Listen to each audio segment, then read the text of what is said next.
लोगों को थोड़ा डिफ्रेंसिएशन नहीं पता है कि शो में दो आवाज़ें हैं। वो चाहते हैं, वो तो दिखते ही नहीं है, पता ही नहीं कि वो हैं भी, कि वो आर्टिफिशियल इंटेलिजेंस की क्या है। फिर मैं उनको बताता हूँ, भाई मैं वो नहीं, मैं हूँ दोपहर 12 बजे कि विजय विक्रम सिंह आए के जरा एक कंटाप मार दे।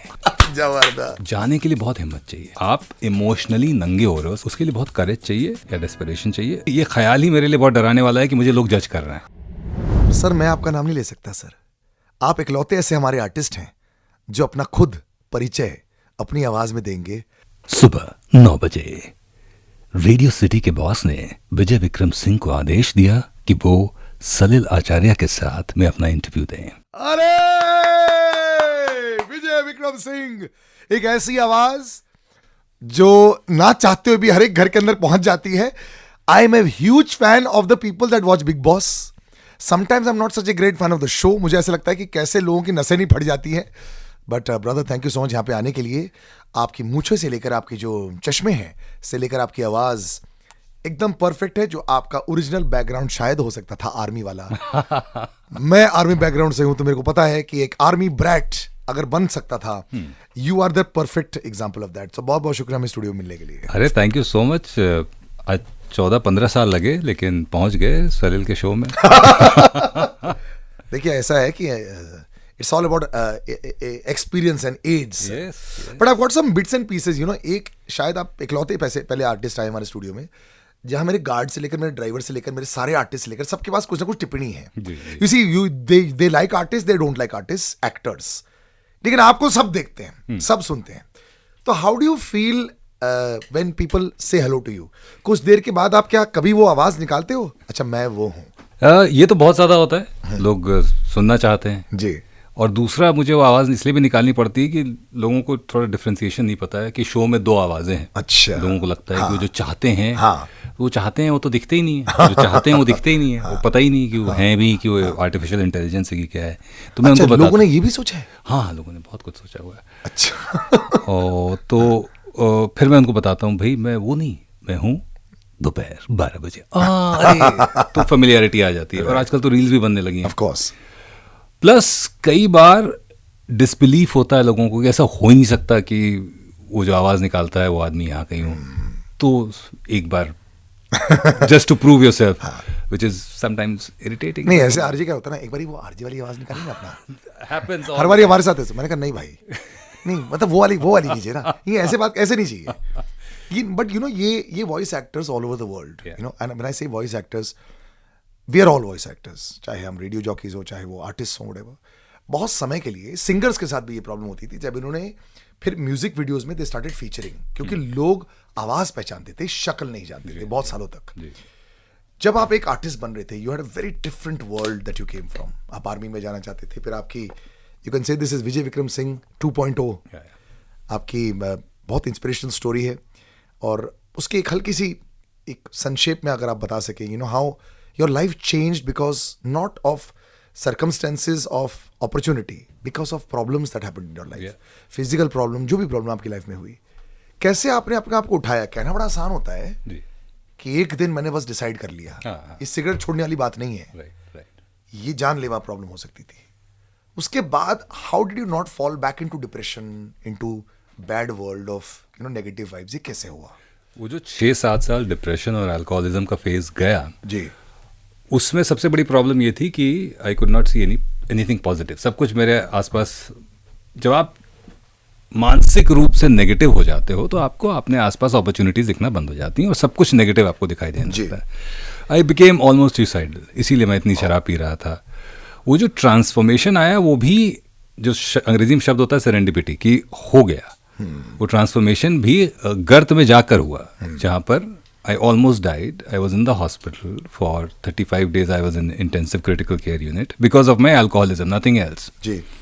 आप अपने सामने देख रहे हो कि डॉक्टर आपकी मम्मी से कह रहा है, अरे 15% चांस है बचने के, आप कहें तो इलाज करें वरना पैसा की वेस्टेज। और आप अपनी मम्मी को ये बोलते हुए देख रहे हो, आप अपना काम करिए और हम अपना काम करेंगे, जबकि आपको पता है कि घर की फाइनेंशियल स्टेटस भी बहुत ख़राब है। जब इतना कुछ आप देख लेते हो तो एक रेजोल्यूटनेस आ जाती है कि नहीं यार, अब नहीं मर सकते।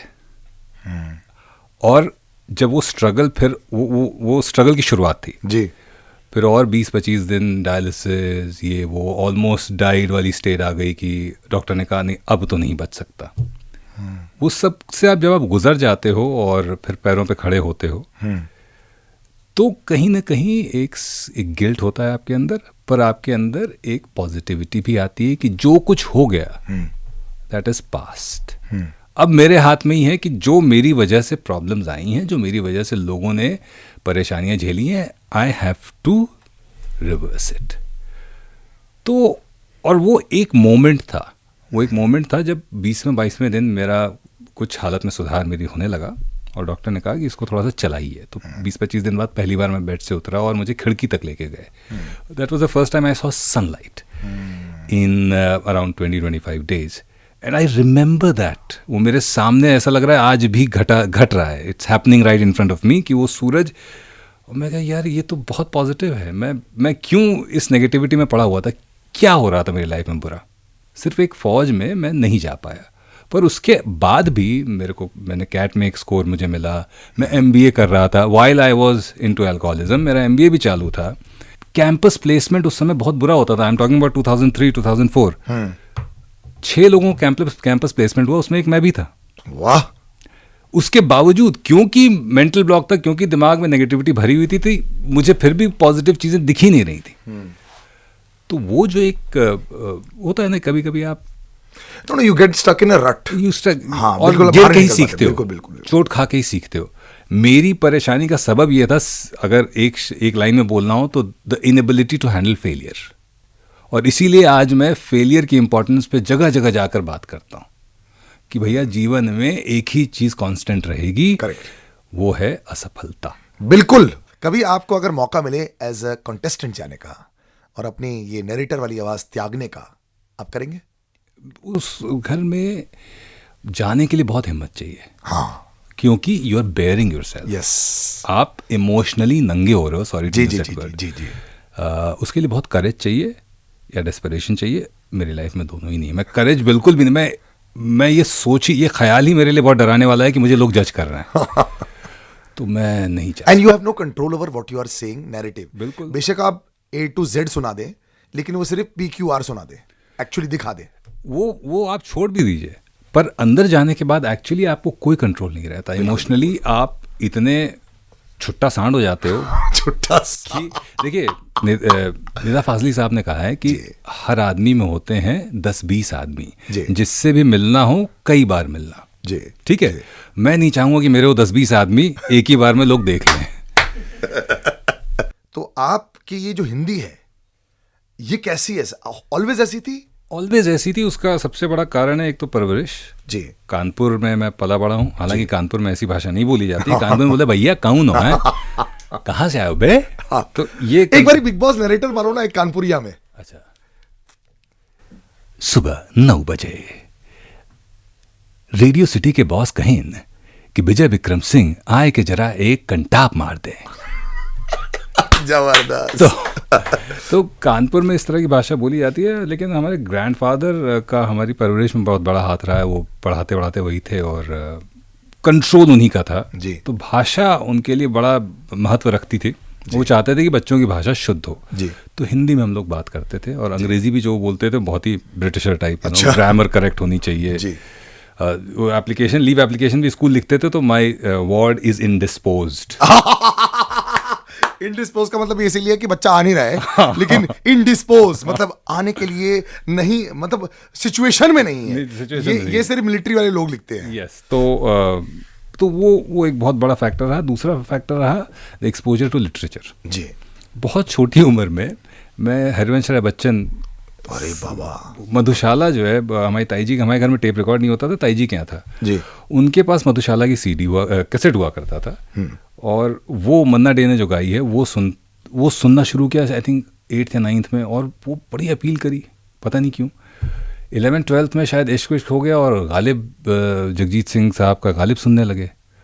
तो वो जो प्लस मेरी पढ़ाई जो हुई 10th तक ICSE बोर्ड से हुई। तो ICSE में इंग्लिश लिटरेचर पे बड़ा एम्फोसिस होता है। In fact I read the entire play Julius Caesar. Wow. Friends, Romans, countrymen, lend me your ears, I come to bury Caesar not to praise. तो वो सारी चीज़ें उस समय उनका महत्व नहीं पता था, अब पता लगता है कि they played a very important role Yeah. In honing the creative side.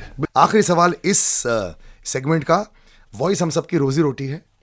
Lata Mangeshkar ji बोलती थी कि वो मिर्च और वो हनी लेती थी। बहुत सारे लोग ऐसे हैं, बहुत सारे वॉइस एक्टर्स जिम भी नहीं करते, कहते आवाज फट सकती है। आप क्या कुछ स्पेशल ऐसा रिचुअल है आपका? मेरा स्पेशल रिचुअल सिर्फ ये है कि over period of time I realize कि कुछ खाना है जो मुझे सूट नहीं करता, जैसे गन्ने का रस, शुगर केन जूस, मतलब I would die for, I give my left hand for that. अच्छा। अब नहीं पीता क्योंकि बेस कट जाता है उससे। अच्छा। किसी भी रिकॉर्डिंग से पहले जी। हैवी खाना खाने से एसिडिटी होती है, उससे बेस कट जाता है। अच्छा। तो ये चीज़ें अवॉइड करते हैं। तो आप गायक भी अच्छे थे?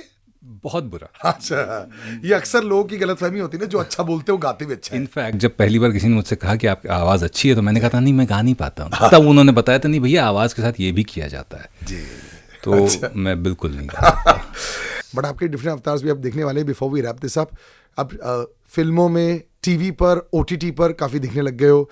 सो यू मस्ट बी, देखिए एक विंडिकेशन हो जाती है, एक आवाज़ से वापस पहचान हो गई, उस पहचान से आपने वापस ऑडिशन दे दी, ऑडिशन से आपका हो गया, लेकिन अब वहाँ पे सेट पर जाकर कैसे लोगों को लगता होगा ना, अरे सर हाँ शॉट तो ठीक है ना, थोड़ा बताओ ना, कुछ बताओ ना, ये बड़ा चलता होगा ना हर सेट पर जी।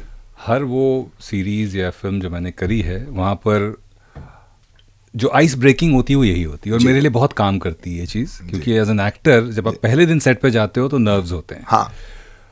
पर जब आप, इसका मैं आपको एग्जांपल देता हूँ, फैमिली मैन सीजन 1 मेरा पहला शो था एज एन एक्टर। ओके। और वो अभी तक ऑब्वियसली वो भी बहुत बड़ा शो बाद में बना, स्टार्टिंग में नोबडी वाज श्योर कि क्या बनेगा, हमें भी नहीं पता था। और जब मैं सेट पे गया तो मैं रात भर सो नहीं पाया था, क्योंकि मेरे सारे सीन्स मनोज जी के साथ थे। पहला सीन भी उन्हीं के साथ था, मुझे लग रहा था मैं क्या करूँगा। लेकिन for the greatness of the man that Manoj Bajpayee साहब इज, वो आए मेरे पास चलते हुए, अरे मैंने सुना आप बिग बॉस में वाली आवाज़ करते हैं, बताइए ज़रा। तो वो आइस ब्रेकिंग हो गई। ना केवल वहाँ पर, बल्कि उसके बाद से हर जिस भी सेट पर जाता हूँ मैं। अभी मैंने एक फिल्म करी हुमा कुरैशी और मृणाल ठाकुर के साथ। अच्छा। उसमें मृणाल मेरे पास आई, और ये आपने सोचा नहीं होता है। बिल्कुल। जब वॉइस एक्टिंग में मैं आया था तो ये थॉट था ही नहीं। बिल्कुल। क्योंकि ये पता ही नहीं था, इनफैक्ट ये होता ही नहीं था कि वॉइस एक्टर्स को ऐसी पहचान मिले, और ना ये थॉट था कि ऐसा कभी मेरे साथ होगा। बिग बॉस में बड़े सालों के बाद आपकी शक्ल देखने को मिली थी। मैं सीजन 7 में घर के अंदर गया था, गौहर खान वाला जो सीजन था, और वहाँ पर मैंने लाइव वो जो मैं करता हूँ वो किया था लाइव, और वहाँ से लोगों को करेक्ट एक तो 6 साल के लिए आप बंद दरवाजे में काम करते थे सर, बंद कमरे में, सॉरी। हाँ, पर वो कभी फील नहीं हुआ।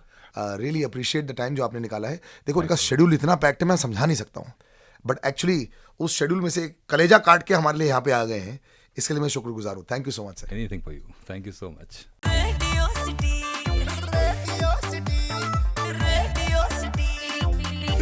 सिटी रग रग में दौड़े सिटी।